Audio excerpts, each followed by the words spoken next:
1 Crônicas, no capítulo 16.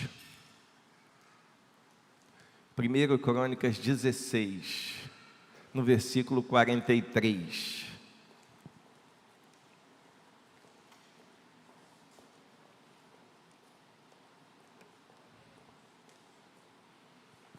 Nós meditamos já nesse texto, em outro texto aqui nesse livro, semana passada também. E nós vamos para o versículo 43, que diz assim: Então todo o povo partiu, cada um para sua casa, e Davi voltou para casa para abençoar sua família. E Davi voltou para sua casa para abençoar sua família. Que Deus, nosso Pai, nos dê discernimento e sabedoria para a gente poder entender sua palavra nessa noite, amém? E sobretudo, para a gente poder colocar em prática, O Senhor Jesus disse certa vez que aquele que ouve as minhas palavras e as põe em prática, é como alguém que construiu a casa sobre a rocha. Então a gente ouve a palavra e a gente precisa colocar em prática. Esse é o nosso maior desafio, colocar em prática. Principalmente para quem prega. Quem prega para os outros, e colocar em prática, porque falar para os outros é mole, relativamente fácil. Eu falo aqui para você viver, mas eu tenho que viver primeiro, ou pelo menos tenho que me esforçar junto com você para viver isso que eu falo aqui. Por isso que eu costumo dizer que eu, quando prego aqui, é como se eu tivesse um espelho aqui na minha frente, eu estivesse me olhando. Agora tem uma câmera, que está ali, e depois eu vou para casa e ouço de novo o que eu preguei. Engraçado que eu gosto de me ouvir pregando, Eu me acho chato. Tem gente que me acha, mas eu não acho não. Aí eu estou falando para mim, Eu quando ouço, porque eu quero ouvir esse negócio que eu falei para eu colocar em prática. Tem que colocar em prática. Meus queridos irmãos, aqui nesse texto nós vemos o rei Davi, quando trouxe para Jerusalém a arca. Eu falei disso aqui outro dia, que era o símbolo da presença de Deus no meio do povo. Então ele traz a arca para Jerusalém, e é uma festa, uma grande festa, e tem culto, tem dedicação, tem alegria, tem de tudo para agradar a Deus, de tudo para glorificar a Deus, de tudo para o povo se regozijar na presença de Deus. É como a gente, quando está assim envolvido no culto, e a gente dedica o culto e a adoração a Deus. Aqui, nessa celebração da arca retornando para Jerusalém, era algo assim bem intenso, bem forte na vida do povo. E depois que tudo aconteceu, depois que essa etapa é importante, porque trazer a arca do testemunho para Jerusalém era uma etapa importante para aquele povo, para aqueles habitantes daquela cidade, para aquele povo chamado povo de Deus. Era importante a beça trazer a arca para Jerusalém. Então aquilo era uma etapa assim fundamental para a fé, para a vida daquele povo, na sua experiência com Deus, no seu culto a Deus. Quando termina isso, diz aqui o texto, esse versículo finalzinho do capítulo 16, que diz que Davi foi para casa, Davi voltou para sua casa para abençoar sua família. Olha, Carla, não se preocupa com a Maria, deixa ela ficar bem aqui, tá? Maria tem prerrogativas importantes, Deixa a Maria. Mas a Maria, quem está vendo de casa não está entendendo nada. Maria é minha amiguinha que está cheia de energia e é muito amada. Então o povo volta para as suas casas, cada um vai para a sua casa, e Davi volta para sua casa. Mas o que me chamou a atenção quando eu estava lendo esse texto, na minha leitura bíblica, na leitura que a gente está fazendo ao longo dos 2 anos, essa é um programa de leitura ao longo dos 2 anos, quando eu bati o olho com esse texto, na verdade é de outro ano isso, que essa mensagem está marcada já da outra leitura, do outro plano. Eu olhei esse texto, me chamou a atenção que Davi e o povo, mas aqui fala, Davi voltou para casa para abençoar sua família. Foi isso que Davi fez. E aí, meus irmãos, me chamou a atenção por quê? Porque Davi não era lá esse grande exemplo de alguém, né, que cuidou bem da família, não. Ele teve alguns problemas. Mas ele nos deixou aqui um exemplo que nós precisamos seguir. Um exemplo que nós precisamos imitar. Por isso o tema da mensagem de hoje. Quanto tempo você tem para a sua família? Ou quando você terá tempo para a sua família? Quando você terá tempo para dedicar à sua família? Quando você vai parar tudo para voltar e abençoar a sua família? Essa é a nossa reflexão dessa noite. É uma reflexão voltada para a família. Porque apesar de Davi não ser grandes exemplos, ser um grande exemplo, referência em termos de família, Davi era exemplo em várias outras coisas, mas nesse tema deu umas vaciladas feias. Mas aqui ele dá um exemplo para a gente que a gente precisa imitar. Aqui ele dá um exemplo para a gente que a gente precisa seguir, né? Quando terei tempo para minha família? Quando eu vou parar uma etapa importante? Quando eu vou parar um projeto importante? Quando eu vou parar para voltar para casa e abençoar minha família? Para tudo. Quando eu vou parar o ensaio? Quando eu vou parar o ativismo, seja ele ativismo de igreja, seja ele ativismo laboral, seja ele qual for. Quando eu vou parar o meu interesse pessoal, individual? Quando eu vou parar meu individualismo? Quando eu vou dar um tempo assim e falar, preciso voltar para abençoar a minha família. Preciso voltar para dar atenção para a minha família. Já chegou a hora, ou já passou da hora de eu fazer isso. Aqui, nessa nossa reflexão, nós não vamos falar de família tradicional, daquela família doriana, né? Algumas famílias aqui na igreja são famílias, né? Não é doriana, existe ainda doriana, nem sei, mas a família Quali, né? Vamos a Quali, né? Que é mais comum, né? Está mais em voga. Aquela família do pessoal certinho, papai, mamãe, filhinhos, em volta da mesa, comendo, né, Quali, com torradinha. Não vamos pensar assim. Porque aqui a gente pode falar da família monoparental. A gente pode falar da família que é a mãe e os filhos. A gente pode falar da família que é o pai e os filhos. A gente pode falar da família que é da avó e dos netos. Então, a gente vai falar da família no sentido mais amplo. A gente pode falar da mãe solteira que tem filho. Essa é uma família. E ela tem que ser valorizada como família. A gente pode falar da mãe que se divorciou do pai, mas ela cuida do filho, ou do pai que divorciou da mãe e cuida do filho. Família. Família no sentido amplo. E hoje, mais amplo ainda, é o sentido de família que envolve familiares, que envolve irmãos, que envolve cunhados, que envolve primos. Eu vou falar de família no sentido mais amplo que a gente puder imaginar. Hoje aqui, eu não vou falar só de quem vive dentro da tua casa. Eu vou falar de gente que participou da sua vida, que viveu com você na sua infância, na sua adolescência, que chorou junto com você. Alguém que nem tem parentesco de sangue contigo, mas como se da família fosse. Deve ser lembrado como família.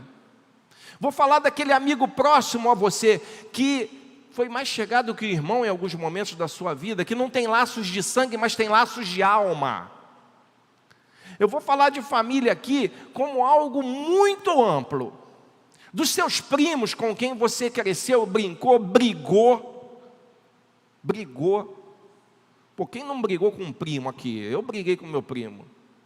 Meu primo Dalmi era meu parceiro, mas de vez em quando saía faísca. Eu lembro uma vez que a gente brigou de sair no tapa.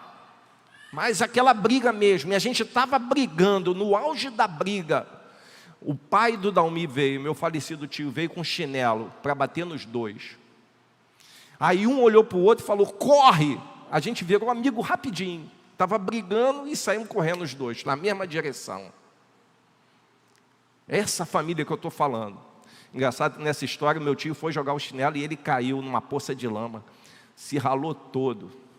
E foi ruim de voltar para casa depois.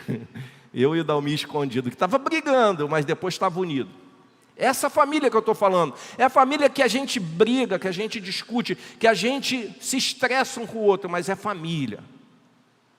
É aquela família que você fala mal do seu irmão, mas se alguém falar mal do seu irmão, o bicho pega, porque só você pode falar mal dele.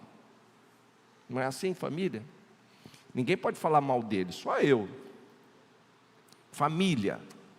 É nesse sentido que a gente vai meditar hoje. Quando você vai ter tempo para a sua família? Porque quanto mais amplo, melhor.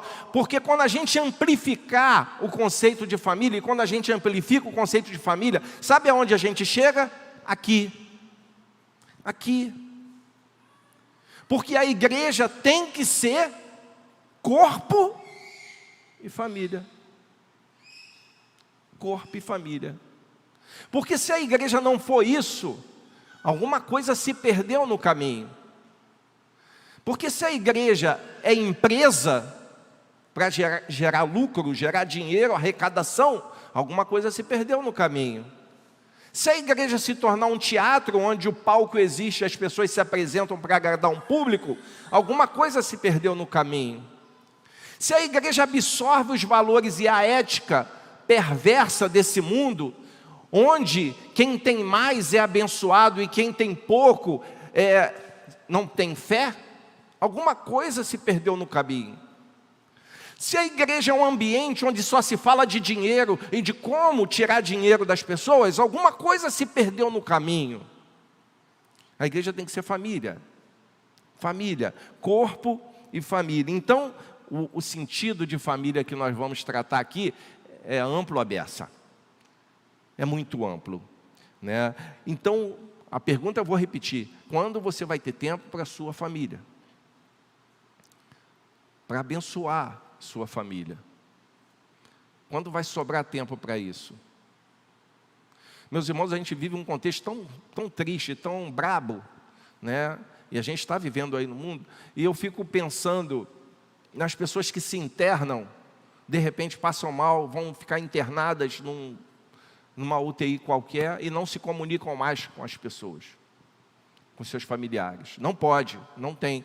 Quando acha lá um médico, alguém que faz uma videochamada, é um motivo de bênção, de gratidão. Mas imagina quando não tem. E as pessoas não têm nem como se despedir. Uma hora você viu a pessoa, outra hora ela foi internada, você não viu mais. E as palavras que poderiam ser ditas, que foram economizadas, não podem mais ser proferidas. Por isso a pergunta da noite, da vez, é quando você vai ter tempo para a sua família. Porque Davi voltou, ele terminou lá o evento, né? Aquele evento importante, era importante, mas ele partiu casa, abençoar a minha família. É o que diz aqui o texto. Então, para abençoar a minha família, é preciso dar à família o devido valor. Preciso dar valor à família. Existem pessoas que perderam mesmo a noção do valor que a família tem. É comum isso acontecer nas correrias da vida, a gente esquecer do valor que a família tem. Elas trocam a família por qualquer coisa. Qualquer motivo é importante para trocar um ambiente familiar. Qualquer coisa vale a pena para se omitir em relação à casa, né? Por mais que se busque divertimento fora de casa, são as horas de crise que revelam o valor da família. É no momento de crise que a gente vê como aquela pessoa tem valor para mim e como eu tenho valor também para ela, né? E não tem laços nesse mundo Os laços mais fortes que nós podemos criar é em família. Nesse mundo, nesse plano aqui, o laço mais forte que você pode criar com alguém é no ambiente de família. E a gente muitas vezes esquece. Você sabe por que a gente sente falta da igreja? Sabe por que eu sinto falta da igreja?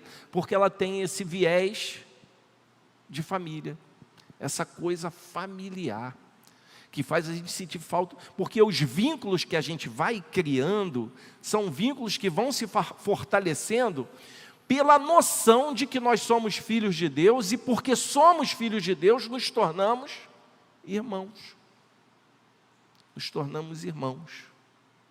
Então eu sinto saudade desse contato, desse momento. As pessoas que estão chegando agora vão ter oportunidade de viver isso, embora o contexto ainda não permita, mas a gente vai ter oportunidade de viver isso. Viver essa coisa do saudade, que saudade da Maria, que saudade da Jéssica, que saudade do Enio, que saudade da Ana Paula, que saudade. Porque vamos nos tornando cada vez mais família. Eu vou ler para vocês Eclesiastes, no capítulo 6. Olha que interessante, né? No livro de Eclesiastes, no capítulo 6, do versículo de 1 a 3. Porque eu vou dizer uma coisa: quem não sente falta da igreja, não atingiu ainda esse nível de vínculo. Para as pessoas que, assim, igreja, vou lá porque é legal, vou, né, ter um momento lá de oração, né, mas eu posso passar 2 meses, 1 mês sem aparecer lá, 2, 3, 4 meses.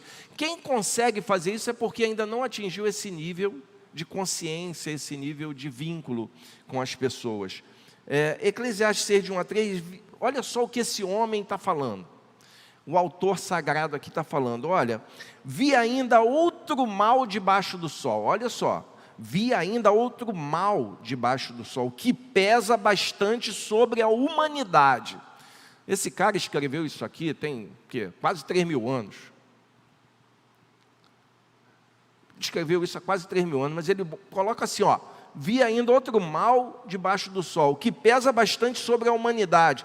Deus dá riquezas, bens e honra ao homem, de modo que não lhe falta nada que os seus olhos desejam.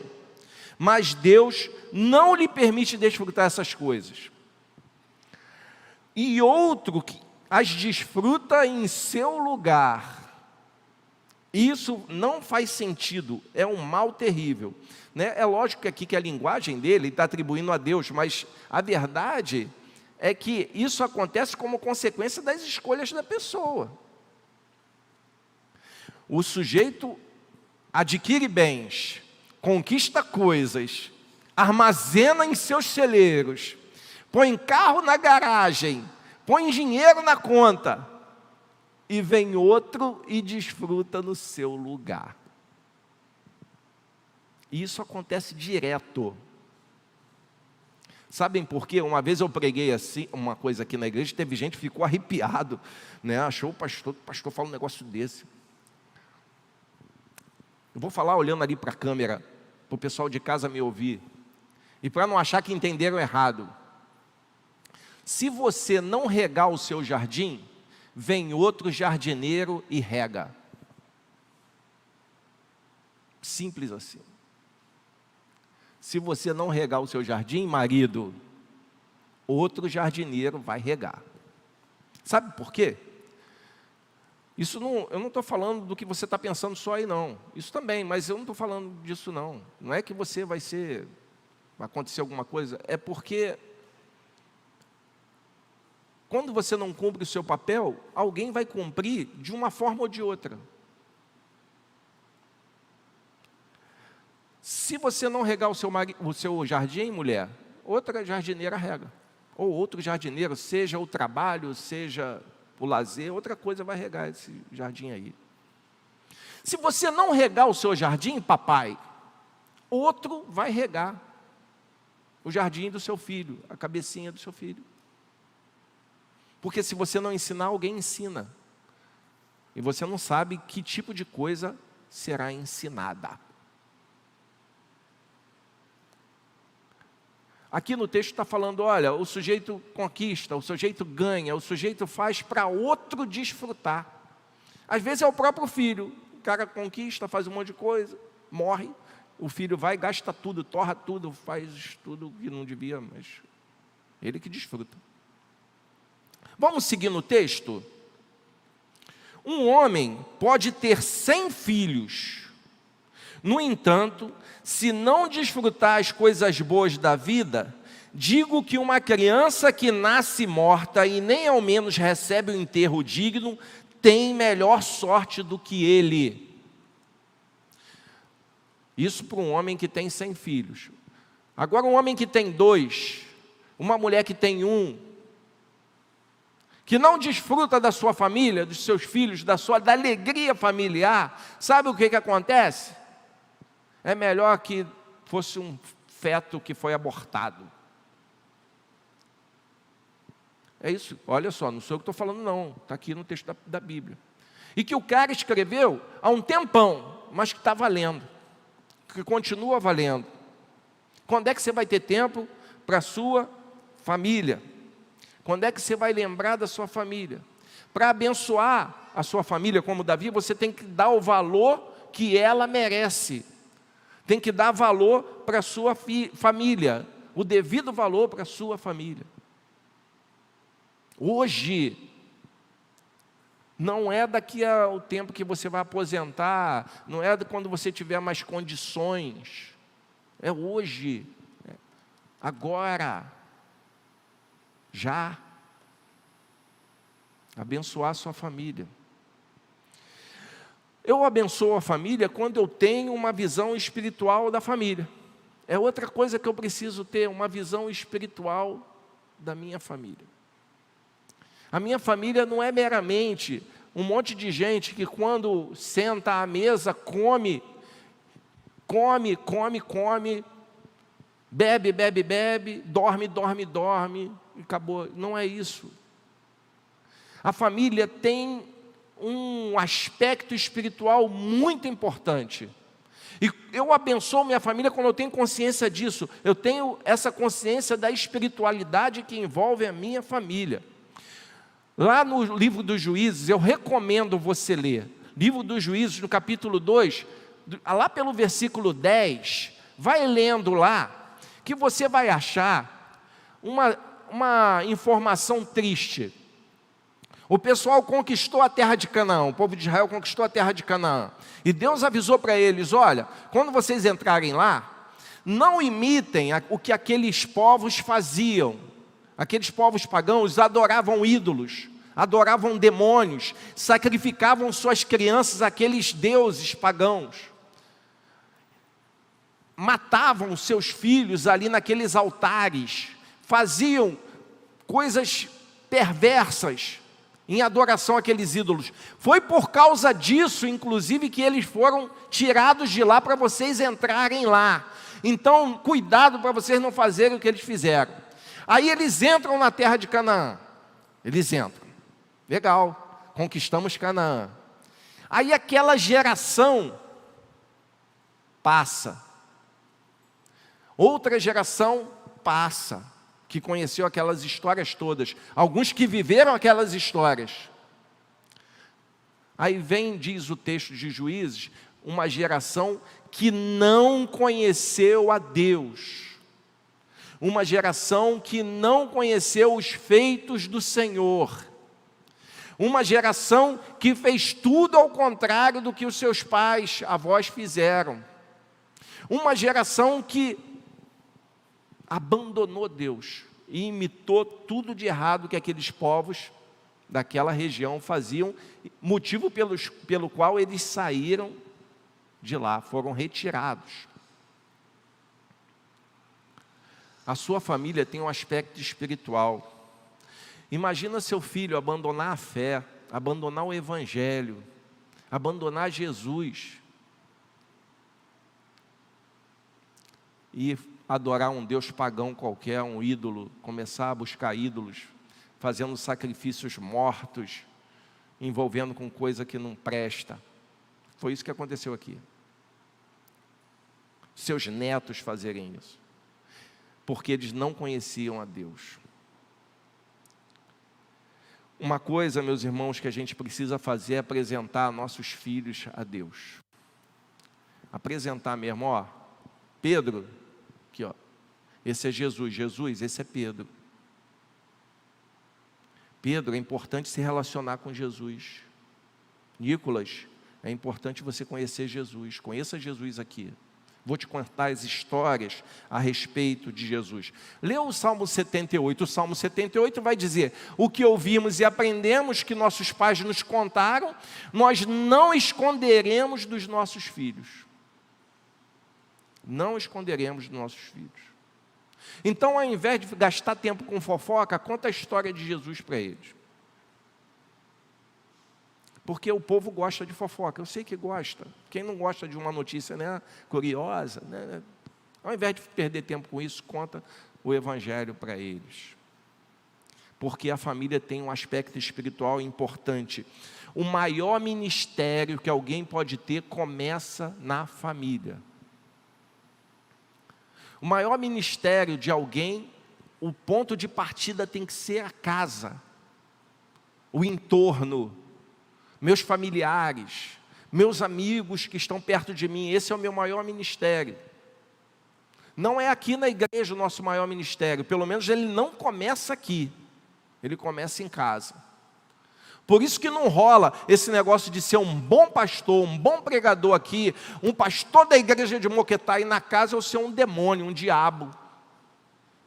Em casa eu ser um perverso, em casa eu ser cruel. Não pode. No meu trabalho eu sou um mentiroso. Na minha vizinhança eu sou um insuportável.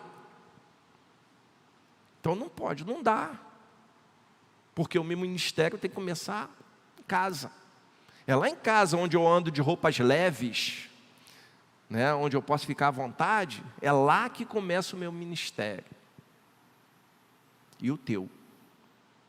Porque a família tem esse aspecto espiritual. Então eu preciso, para abençoar minha família, dar o valor que a família tem, o devido valor. Eu preciso abençoar a minha família, e quando eu abençoo, é quando eu tenho essa visão espiritual, uma visão espiritual da minha família. E para isso, para eu ter essa visão, eu tenho que transformar isso em hábito, transformar isso num hábito. Isso é tipo fazer dieta. A dieta é muito fácil de fazer, perder peso é muito fácil, né? O Enio me olhou ali atravessado, não sei porquê, mas perder peso é mole. Eu posso fazer uma dieta e perder 10 quilos em um mês. Eu fiz, já perdi 10 quilos em um mês, mas quando isso aconteceu foi porque eu tinha feito uma cirurgia. Então, eu tinha medo de comer, né? Medo de comer não dá, né? Então, a gente perde peso, né? A cirurgia me impôs isso. 10 quilos no mês. Eu, puxa, rapidinho, sequei. Eu fiquei que nem um pirulito, porque a cabeça ficou enorme. Só tem que depois que passou o período da recuperação, eu voltei para os velhos hábitos alimentares. O que aconteceu? Voltou tudo de novo. Dieta é fácil fazer, difícil é mudar o hábito. O hábito que é difícil. Mudar o hábito alimentar é difícil. E eu preciso ter o hábito de abençoar a minha família. Esse é um hábito que eu não posso perder. Qual foi a última vez que você abençoou o seu filho? Qual foi a última vez que você abençoou a sua mulher? Qual foi a última vez que você abençoou o seu marido? Eu estou falando de abençoar mesmo. Qual foi a última vez que você botou a mão no ombro do seu marido e falou assim: que Deus te abençoe, que Deus te guarde, que Deus cuide de você? Qual foi a última vez que você abençoou a sua mãe? A gente abençoa a mãe? Porque pensei que era o contrário, que a mãe e a avó que abençoava a gente, né? Não. Abençoa a sua mãe, seu pai, enquanto você tem. Abençoa. Qual foi a última vez que você abençoou a vovó? Qual foi a última vez que você abençoou o seu primo?